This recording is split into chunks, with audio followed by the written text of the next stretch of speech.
Thank you, Tutao, everybody. I'm Dr. Pamela from Paws, and I'm here with MANZEL. He's our school program coordinator. No tutao, maling ang mertel akong kami la tutao. Ang clara MANZEL climat NGIRMERIIL, ang ka-orior outreach coordinator Paws. So the thing that I do is I go to schools and I kind of give presentation on how to be responsible pet owners and how to be kind to your animals. And I also take my dog with me, so we get a lot of activities with the school children and whoever is interested to attend those outreach programs. So, yeah. Good morning, Dr. Pam. Good morning, everybody. So today we're here to talk about pet nutrition, how we should feed our pets, what can we feed them, and why it's important to pay attention to this. So most of our pets are dogs and cats. I heard a lot of stories of people feeding them just with leftovers or rice and soup. Do you think that's okay? Well, I just put myself in their shoe. I don't want to eat just rice and soup every day. No, definitely not, I guess. Yeah, it completely gets boring. But another thing is that just feeding your pets with this, you don't fill up their nutritional requirements. And what consequences can this bring? Loss of weight, deformity in the body, they don't develop properly. That's something that we see mostly on puppies. Because in that period when they are growing up, the muscles are growing, the bones are growing, everything is growing, and they need better quality food to complement all those necessities from the body. So in a way, what would be the best thing to do if I am a new pet owner? I want to be a good pet owner, but I really don't have any knowledge about what kind of nutrition. Is it better for me to kind of cook at home, or is it better for me to just buy a bag of food and follow the instructions on the bag? Oh, the best and easiest thing to do is get a bag of food. Check the instructions where it says it depends on the weight and the age, how much food you're gonna give. But because the thing is, this dog food or cat food in the bag, they already come with all the vitamins, all the protein, all the minerals, all the nutrients they require to grow and keep themselves healthy, compared to if you want to cook for them. Right. Yeah, it's like you have to know exactly, depending on the stage of growing, how much protein they need, how much carbs and fats. Am I complementing with enough calcium and other minerals? Right. Because it's really easy. So cats require a lot more protein compared to dogs, and you really have to know that. Exactly. And for example, dogs, because they are being our companion for so many years, for hundreds of years, they became omnivores. That means they can eat more different things. Compared to cats, they are carnivores. For example, I remember a colleague in one conference, she was saying, 1 mouse a day for a cat, that should be enough. Why? Because they eat the hair and the guts and the bones and everything. And but that we cannot do that here. Right. Yeah. If we want to keep them as pets and we want to keep them healthy, why are we gonna expose them to get sick? Right. Because one of the things that pets can get from rats, and also we can get sick, is leptospirosis. Yeah. This is a very common thing here. We know about leptospirosis. So if you don't want to get sick, you have to protect your animals. Is there, just going back to the food part, is there a difference between how you feed dogs and how you feed cats? Yes, completely. For example, dogs, they need a routine, and to prevent other diseases like overweight, because overweight can cause liver problems, heart problems. Do you know pets can become diabetic? I know because I was warned about my dog. Because my dog is a bit overweight, and so I've had to give him a lot of exercise and adjust his meals. He's becoming an adult version of himself. So if you've seen me walking up and down the streets of Kuror with him, that's me trying to get him to lose a couple kilos. But he looks great. He looks great. But yeah, in order to prevent all these diseases, and for example, when they are old, having that extra weight is not good for the hips, the joints. Yes. Yeah. So yeah, for example, a dog, we have to calculate how much food we're gonna give in the day and separate that in 2 or 3 meals. And for example, this is something that I always ask. If you notice, because there are some dogs that, okay, are you gonna share your food with me? Otherwise, I'm not gonna eat. No, you are the boss. These are your rules, and the dog has to respect them. So you put the food.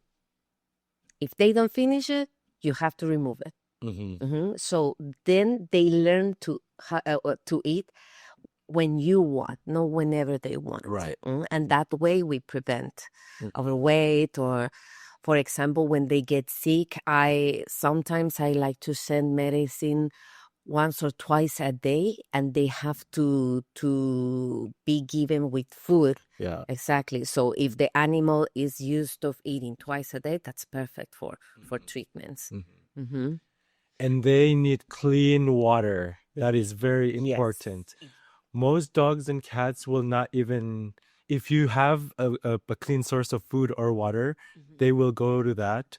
So if you see a cat or a dog drinking from a puddle or something that's not clean, that means it's gone to its last resort. Exactly. So you really have to pay attention to your animals and make sure that they have clean water all the time. We have a saying that if you see a cat drinking water, it's going to be sunny the next day. But of course it's going to be sunny because the cat is dying. Yeah. And it's super hot. Yes. So be mindful of that. Yeah, that's very important. And the opposite with cats and the food is that you place the food and cats come and eat a little bit, then they go and have a nap, then they come back and eat another bit, and then they go and hunt or play, and they eat like that. But yeah, even in that situation, we need to be careful with the amount of food that we're giving. And it's very important every day, exactly, to prevent diseases or diarrheas, to clean up the food bowl or the water bowl. Both. And I just want to, while we're talking about food, I just want to touch on one of the questions that was asked. Because we live in Palau, it's really hard to maintain the same kind of food for our pets. For example, sometimes Surango will run out of a specific brand of dog food. What do you recommend when it comes to that? What I always recommend is to pay attention when you are running out of food and get another bag. And if you cannot find the same brand, get another brand, but always you have to mix it. You cannot do the change very sudden, because that can cause diarrhea, because the internal bacteria from the guts get altered, and it's like, okay, I don't like what is going on. I'm not used to this. I'm getting out of here. Exactly. Exactly. So it's very important that, let's say this is the old food and this is the new food, that we gradually make the change, like decreasing the amount of the old food and increasing the amount of the new food until we get rid of the old one. Yeah. Yeah. I always do that with my cats. I've done it a couple of times with Po. my dog's name is Poe, by the way.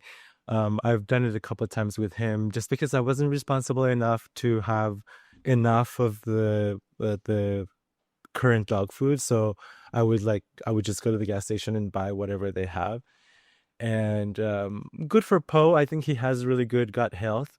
So it wasn't diarrhea, but the flatulence. Yeah. I could not handle it. And I live in a tiny home on a farm. So my dogs are used to the AC, so I run the AC 24/7, and you can imagine how bad it smells Yes. in the house when I change that food. So I've learned to do that to gradually increase the one that's going to be the more food that's coming over than reducing the current one.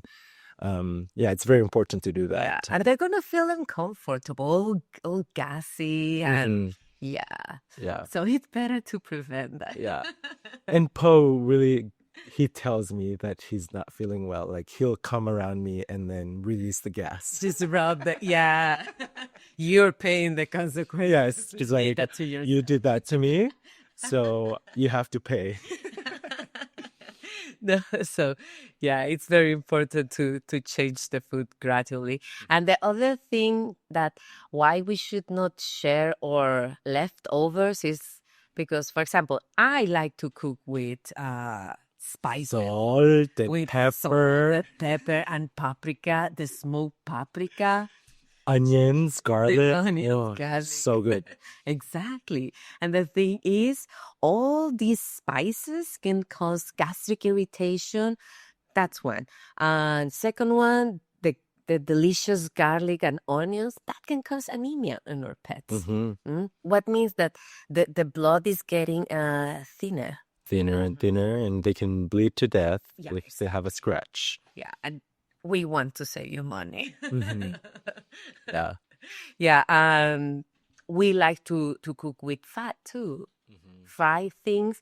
And as I said before, this excess of fat can cause overweight in your pet and the consequence of these several diseases I mentioned already. So talking about the diseases, what can I do to prevent my pet from getting diseases or just helping them fight against the diseases? So one thing is feed them properly, give them regular exercise, because one pet that is in great condition, good muscle mass, is healthy, has all the dewormings, is free of ticks and fleas and other bugs, has all the vaccines. If it gets injured or sick with something else, it has a better chance to recover. If it Just like us humans when we exercise. Exactly. Yeah. Exactly. Can we talk about the vaccines that what they can expect to have when they first get a pet, especially if it's a puppy? Yeah. Let's say Manzel today decides to get a new puppy, and this puppy is 2 months old. And Manzel comes to the clinic and he wants to know what he can do for his dog. And it's the first dog. He doesn't have paw, so he doesn't know anything. So it's very important that you know that puppies and kittens, they can start to get the dewormer as early as 3-4 weeks old. And then they can get the first vaccine when they are 6 weeks old. So in that first visit, what we will do is start with the dewormer, start with the first vaccine, check for lice, mites, or fleas on the puppy. And if that's the case, we will give medicine for that. And we will start with the heartworm prevention. Very important. So the dewormer at that age should be every 2 or 3 weeks until they are 6 months old. And after that, every 3 or 4 months. The vaccines should be once every month. In total, 3 vaccines while they are puppies. And after that, 1 vaccine once a year. against which diseases these vaccines are gonna protect them. In the case of cats, panleukopenia, calicivirus, and rhinotracheitis. And the case of dogs, adenovirus, parainfluenza, distemper, parvovirus, and leptospirosis. And most of these diseases that they can contract if they don't have the virus, it can be fatal. And on top of that, if they are not fatal, they are expensive to cure. Oh, yeah. Just to give you an example, one vaccine, let's say in these 3 first months of having the puppy, you're going to spend, let's say with us, let's say you got 60 warmers. Those are $30, $5 each dewormer. Then the 3 vaccines, $15 each, that's $45. We have already $75. And 3 heartworm prevention, $1 each, $3. So that's going to be $78 in 3 months to keep your pet healthy. But if you decide to skip all of these and your puppy gets parvovirus, that is one of the worst diseases that they can contract when they are very young, just 1 day of treatment with us goes between $80 to over $100. And I cannot keep animals, and I prefer to send them for hospitalization, and that is more expensive.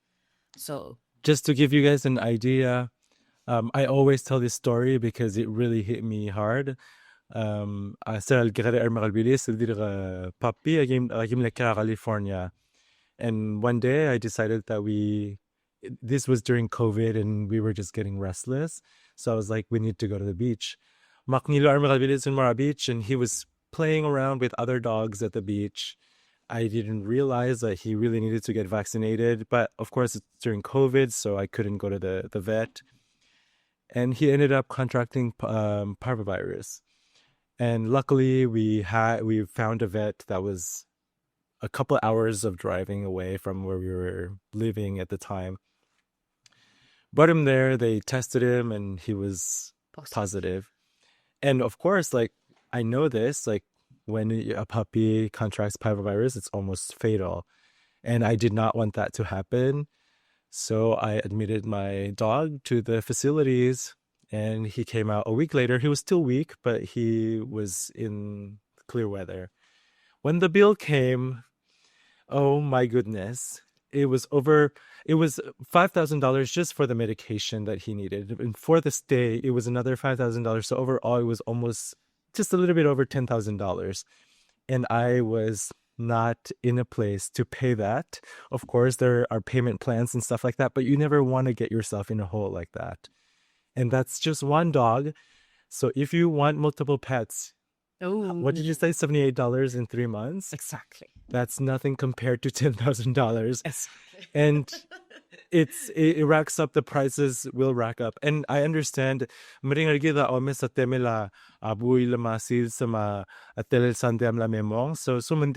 you can't remember, just bring your dog to the clinic. She'll be able to tell how old your pet is and what kind of medication they need.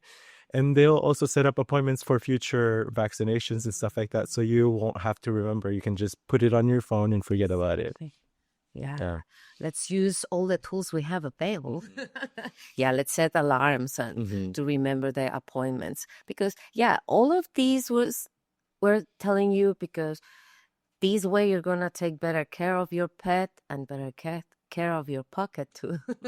Your wallet is going to be grateful. So just going towards the specific diseases that they can contract, our pets can contract. How is heartworm spread from one animal to the other? So, heartworm is literally worms in the heart. And these are transmitted by mosquitoes.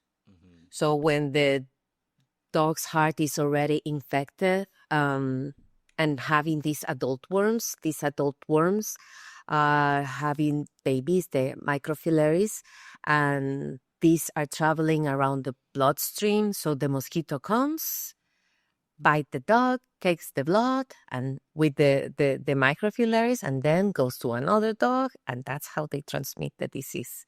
And it's so easy. It costs $1 a month. But that's the thing. When you decide to get a dog, you should accept the commitment that you have to take care of that pet.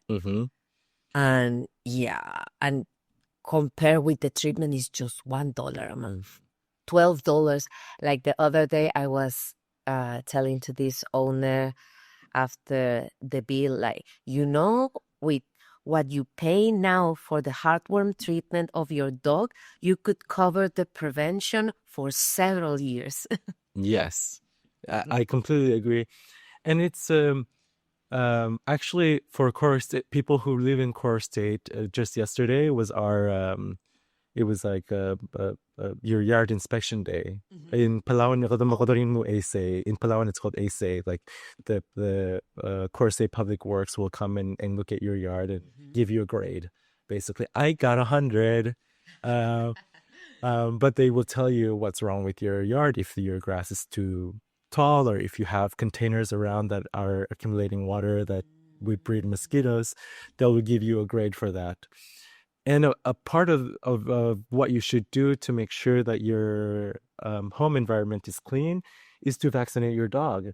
If you are careful about putting containers upside down so they're not accumulating water to breed mosquitoes, that same responsibility should be given to your pet to go get vaccinated, because if you stop that, then the dog will stop from spreading diseases. Yes. Like you said, leptospirosis is also spread from animals, and it's from them consuming the urine of rats, right? Is that correct? Exactly. And that's the thing. If you keep your yard clean, no chance for rats to come around and seek for shelter around, and your pet has less risk to get sick.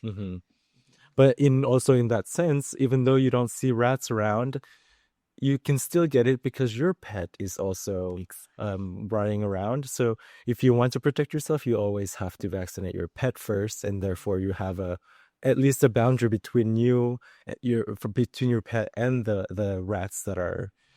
I don't like that the rats get such a bad rap, but rats are not endemic to Palau, so they were brought in by the colonizers. Submerged. Yeah. Guatemala, we had experience with the colonizers. They stripped us with little mirrors. Oh, You fools. we laugh about it now, but it's true. You have to really protect yourself. And now moving on from, so we've covered food and proper nutrition to the vaccination. Also within the kind of medicine, I like to mention like fleas and ticks, because we live on an island. There's forests, there's tall grass. And a lot of people have a misunderstanding. They think that if you are just not grooming your dog properly, that they will get fleas and ticks. But the actual, I want to mention that these fleas and ticks live naturally in our environment. They can even get up on human beings if you are not careful. And so that's the reason why you have to give them the medication for it. Because regardless of what you do, the fleas and ticks will get there. They will get on your pet. It doesn't matter if you bathe them every day, if you live next to the water. There's this misconception that I live next to the ocean, my dogs swim every day, that I don't need that medication, but you really do. Yeah, exactly. Because the thing is, for example, yesterday I found ticks in a dog, and I told to the owner, and he was like, "Oh, I need to give him a shower." And I'm like, yeah, that's not gonna fix the problem. Because, okay, let's be honest. Anti-flea and tick shampoos don't work. They might kill some of the animals on top, but they are not preventing the rest to come back. Those white colors don't work at all. Maybe they work a little bit just in locally around the neck, but what about the rest of the body, the legs that are in contact with the floor? There's those droplets. I tried them on Poe. Doesn't work. Yeah. Some don't work at all, but some others are good. Yeah, if it's cheap, it doesn't work. And then if your dog has a lot of hair, you have to really get into the skin to drop it. You can't just drop it on top. No. It has to be in contact with the skin. For example, what we offer for cats are these drops Revolution. These are really good. And for dogs, we offer the tablet NexGuard. Yeah. And both offer protection for a month. And it can last a little bit longer if the environment is not heavily contaminated. But that's the thing. Do you know that ticks and fleas, they could just go over your pet to feed, and then they go back to lay eggs, chill, and just spend some time, but most time in the environment. And what you see on your pet, that's just 30% of what really exists exactly around the area. So 70% is around.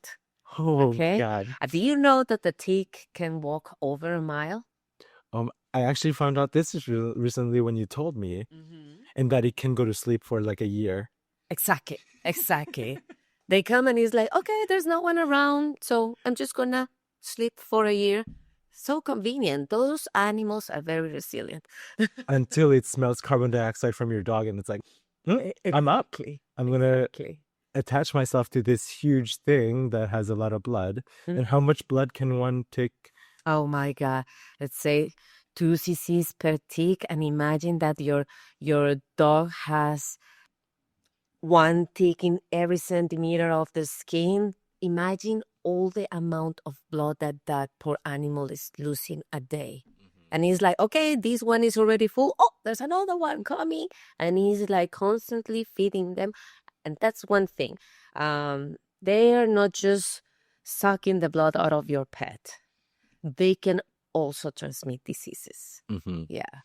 There are tick-borne diseases, Lyme disease, anaplasmosis, ehrlichiosis. And do you know some of these diseases we can get them too? Yeah. I want to share the experience that a few years ago, I was not feeling myself. I was depressed and with headaches, and I just wanted to quit my life. But then I got this blood test, and I had ehrlichiosis, a tick-borne disease. Because you're working around animals. Exactly. So yeah, after that day, every time after finishing, like just checking myself, do I have ticks or not? Because you don't even feel them. And it's very hard to narrow down the symptoms, right? Like it's almost like you have to get a specific test for it to find what you have. Yeah, no, and you have to go with a doctor that knows, because it happened to one of my colleagues that she was feeling the same. That was a few years before it happened to me. And she was all depressed, and she went with a therapist and then with a psychiatrist, and she got antidepressants, and she wasn't feeling well. And until another colleague, like, maybe you have ehrlichiosis, and yeah, she was positive. I mean, even Lyme disease, I've known a lot of, I mean, there's actual TV shows and movies about people's lives being affected by Lyme disease, and Lyme disease itself. Like they would go on for years not knowing that they have a tick in their ear. Like it's just crazy that this happens. And a lot of people think that when kids, like I see this when I do a lot of school outreach, and I get pretty sad when I see a child who has some hair lice. And it's the same thing. Sometimes it's usually transferred from your pets to your kids, and people just don't realize, and they think that, and sometimes the kids are being judged, like they're not being groomed well at home. And it's not, it's just not the truth. It's just that they are exposed to animals that run in the forest, and that's fine. But you just have to take care of the animals and make sure that they're getting the right medication, so that when they come back from their explorations in the forest, and that's actually very healthy for dogs to go and explore and experience some new smells and see some new things. Yeah. So you have to really make sure that they're protected so that your kids and your family is protected. Yeah, and that what you just said is very important, to spend time with your pet. Take them to explore, because that way when we interact with them, we prevent behavioral issues. Like, oh no, he's chewing again my sandals. Oh no, he's destroying the couch. Oh no, why are they doing this? Because they are not getting enough attention. They are bored. They are frustrated. A lot of people would say that their dogs are, you would go to their house and they're like, oh, be careful, my dog is aggressive. And you wonder, why is your dog aggressive? And they're like, oh, I don't know, he's over there tied up to the coconut tree or the banana tree because it's so aggressive. I'm like, I think he's showing the aggression because you're tying them. If you play with your dog and my dog especially, I think stereotypically people judge American bullies and pit bulls because they can be aggressive dogs. And when I bring him to the schools, that's usually the first reaction that I get from students and kids. And that's the reason why I want to introduce them to my dog, because he is not aggressive at all. And the reason why dogs become aggressive is because they are stressed, and it's actually not aggression. They're just responding to their own frustration. Yeah. And you take that dog for a walk and it becomes the happiest dog ever. And it's really important. What other things, like, I know that a lot of Palauans don't, the communities here, we don't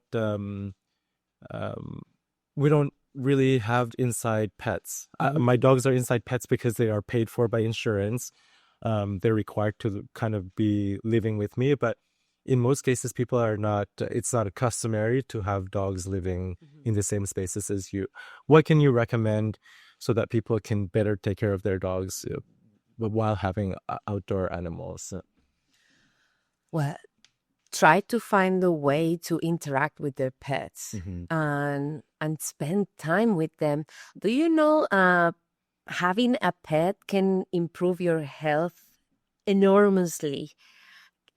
Some of the benefits, physical benefits that we can get from having a pet is lower blood pressure. We prevent heart diseases. We can control our weight too and get a better muscle mass. But it's not just, okay, oh, I want to enjoy those benefits, I'm going to get a puppy. And the puppy is there, tied to the coconut tree. Okay, give me the benefits. No, we can get the benefits if we interact with our pets, if we spend time with them. And also mental benefits that we can get from them. They avoid depression. They help to kids to be more social. And I find that, like, whenever I bring Poe to the school outreach, of course, like in a classroom of kids, there's always that one kid that's super outgoing, and there's always that kid that's more restrained and introverted. And Poe really, it makes them equal. Like this kid is super hyper, so Poe will like stay away, not pay too much attention to this guy. Let's let him have his own shine, right? His own light. And then this guy is a little bit quiet. Let me plop myself next to this guy so I can be more protected from this other kids. And it really opens up the introverted kid. And if you have a dog, usually the best way to train, if you don't have the patience, the best way to train your little puppy or your little dog or a cat is to give it to a child. I really believe that a child is the best companion for a puppy, or because they kind of know what each other needs, right? And I read the history of American bullies and in pit bulls. They were actually bred to be companions for children. Yeah, that's a very interesting fact. And actually, pit bulls, they were always my favorite breed of dogs. And that's true. The royalty, they use these dogs as babysitter. Yeah, because they Because they're really really good with yeah kids. yeah They are really, yeah. With the time, irresponsible people gave bad use of those super loyal animals because they are gonna do anything for their owners, anything for their owners. Yeah, but yeah, that's very important. But we need to take in consideration the age of the kids too, because a kid that is still wearing diapers should not be right. a pet owner, because it's like that little kid cannot even take care of himself. Yeah. So Let's make sure that the kid Yeah, has all their vaccinations too exactly. before they have a And the kid is dewormed too, because they can be cross contamination with them. But yeah, that's very important. Sometimes yeah, people, oh, I just got this puppy for my kid because he wanted a puppy, and the kid cannot even walk. And he's like, okay, just that you know, you as a parent just got another kid because you have to be responsible for this pet. Yeah, if you So we actually the school outreach that we do actually target 3rd grade to 7th grade, and we do believe that that's the right age for kids to be introduced to pets and kind of have some responsibility around taking care of a pet, you know? And I think that's what we would recommend. From 3rd grade to 7th grade is a good time for to start. to start finding responsibilities and owning a pet. And just to add on to like the behavioral exchange, I mean, you don't have to professionally train your dog, but just be mindful, like if it's sunny outside, make sure we don't have fences in our yards, so if your dog is leashed, make sure it's leashed next to a shaded area. Exactly. Under Provide shelter. And water, as we said before, provide shelter, make sure, and your dog will show, if you are paying attention to your pet, it will show that there's something, I mean, maybe it's not as exciting as it should be, or sometimes it's actually overexcited. That also can mean something, or it's not eating right, or it's not going to the restroom frequently. Those are signs that there's something that could be wrong, and you have to bring it to the vet or do some changes in the routine. Exactly. And that's very important. Everybody's gonna get benefit at the end of having a pet. You are gonna enjoy all those benefits, that feeling better with yourself and with the exterior, and being more healthy because you're having more activity with your pet, and your pet is gonna stay healthier because you are gonna create a bond, and you're gonna pay more attention of what's going on. And if it starts to get sick, you early can discover that and bring it to us, or with the other options, and it's gonna be less expensive. Yeah, Yeah. that's for sure. Yeah, because let's make some examples. Is the dog that, let's say, stop eating today, and the owner is like, okay, I'm gonna take you to the vet immediately. Let's compare this dog with another dog that, okay, you stop eating today. Let's see if in a few days you get better. And this owner waits for 4 days, a week, just to see if a miracle can save him. Trust me, this dog is not going to have the same chances of survival compared to this one. Mm. And it's not true that a miracle is going to save them. No. That's why we're here, the vets. And you have Paws as an option. You have Osebelela arm as another option. You have the Curse State Shelter as another option.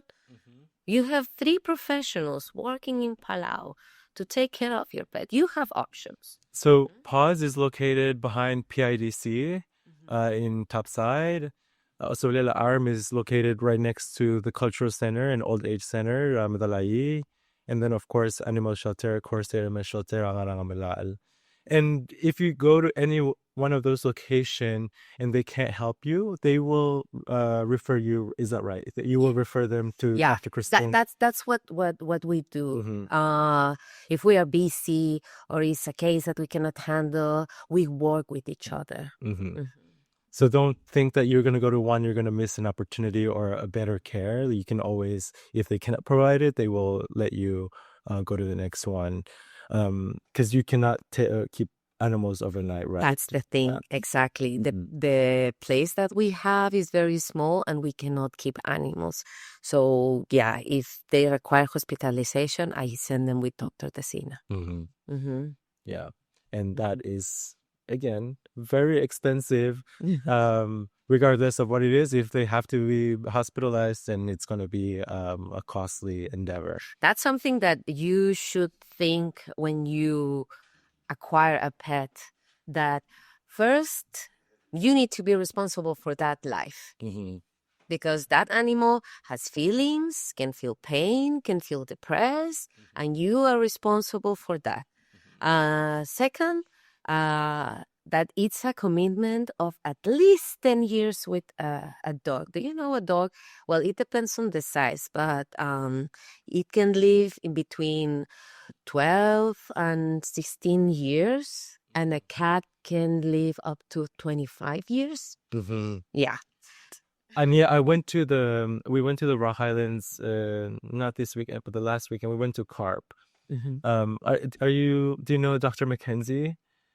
Rich. Yes. Yeah. And he brought his pet, his dog. I think he said the dog was 15 or 19 years old. And I was blown away. I'm like, it's been a long time, and I can't imagine how much it's cost just for the vaccines itself. The dog looked like it was healthy, but I was just surprised, like especially smaller dogs can really live a long life. Poe is a bigger dog, so usually we expect his life to be on the lower end. So by your recommendation, other that I'm his right at like half life right now. So you just have to understand where your dog is and how they age and what the requirements are specific to their age. Because some dogs, as they get older, it's inevitable that they're going to get joint problems and stuff like that. So just look out for those kind of things. Yeah, and that's more common in purebred dogs or cats. They come with specific diseases. For example, a German Shepherd, hip dysplasia, let's say a Yorkie, liver problems, a Cavalier King Charles Spaniel, heart problems, Golden Retriever, hypothyroidism. Yeah, a lot of things. I prefer the mixed breed. Yeah. People's are Which a lot of Palawan dogs are mixed. They're all mutts. We call them the Palawan mutt. They are great. They are great. It's so cute. It's like, you cannot have two of the same. Yeah, that's a good thing. Yeah, but I also I get this a lot when I walk Poe. I get a lot of people asking me if my dog is neutered because they want to get puppies from the dog. Can you talk about spay and neutering and the importance of that? Okay, so spay and neuter, these are surgeries that we do on animals to control the overpopulation. It is well known. There are several studies out there that support this, that spay and neuter is the only way to control overpopulation and education. That's why we're having the school program with MANZEL, because it's very important that the kids learn that there's a different and a better way to take care of the animals. And doing these surgeries, some people say, but I want to share some myths. My pet is going to become aggressive after surgery. Completely the opposite, because we suppress those aggression hormones. The surgery is painful, not at all, because I'm not doing surgery on awake animals. I put them under anesthesia, and I give them painkillers. So they just go and have a nap. They wake up and it's like, oh, look. I feel a little bit lighter. Yeah.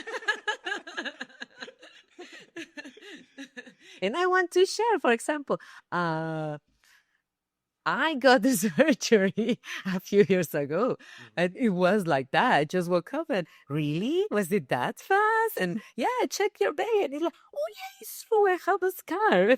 You don't feel anything.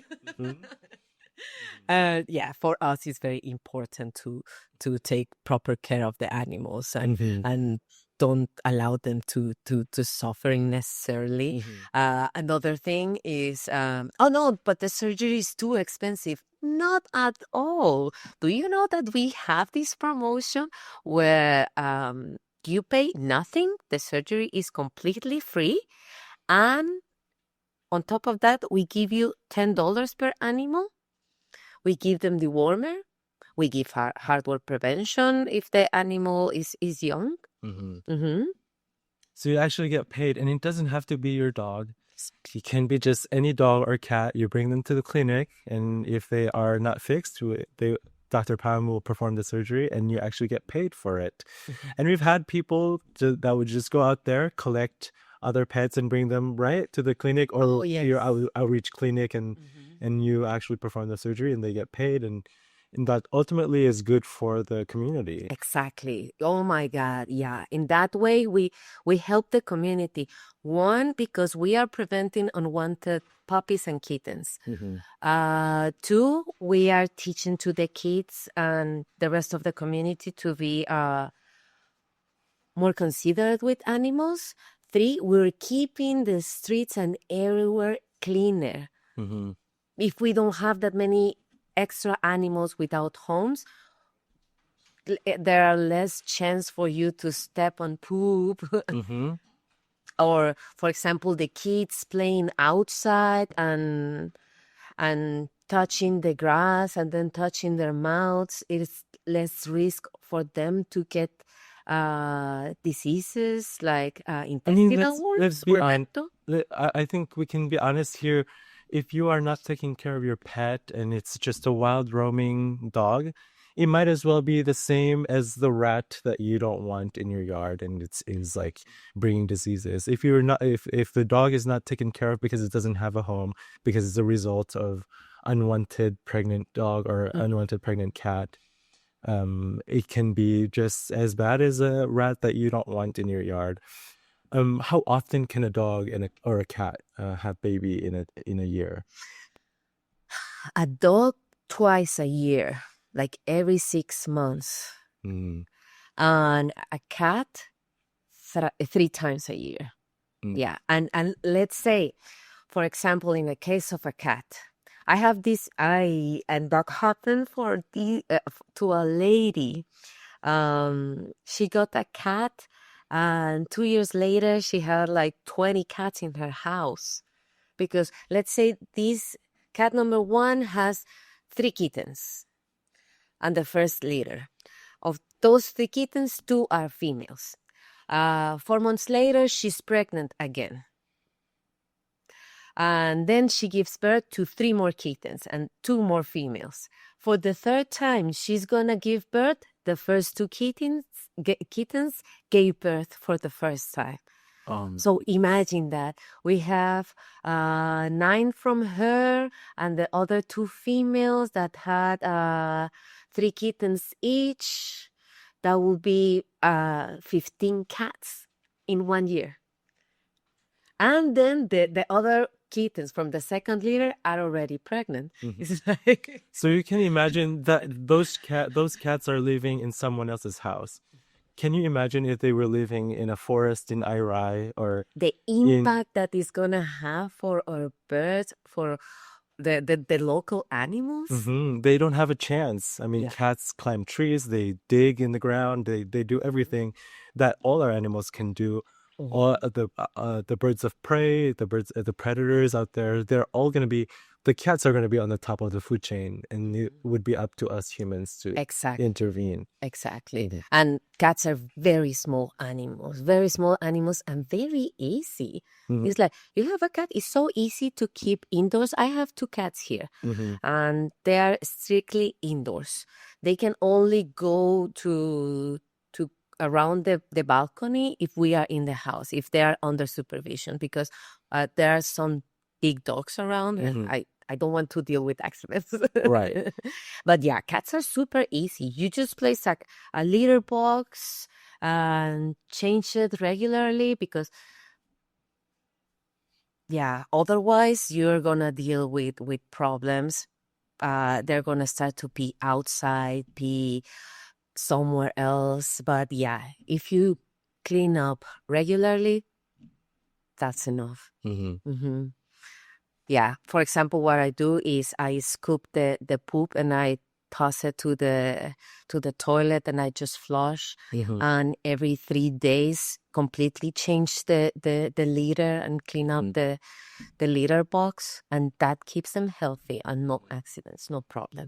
But if, for example, let's say you have a cat and it's been 5, 6, 7 days and you don't want to clean up the cat litter, they're gonna start to make mess. Yeah, because I mean, it's a contrary to popular belief, and it's also a myth that animals are disgusting and they're dirty animals. Not at all. Not at all. If they have a choice for a cleaner option, they will go for the cleaner option. Completely. So if they have a litter box that's full of poop, Yeah, they're not going to use it. They're going to find a corner in your house that's cleaner and use that corner. Exactly. And whose fault is gonna be you because you were irresponsible?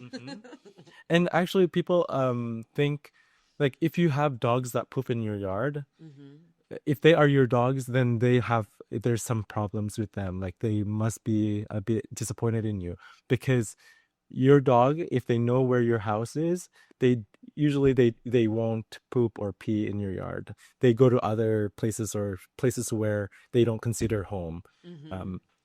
Can you talk about it, since we're kind of coming to the end of our show, can you talk about like the idea of keeping your pets healthy and being responsible pet owner and how it affects us and how it affects the community as a whole?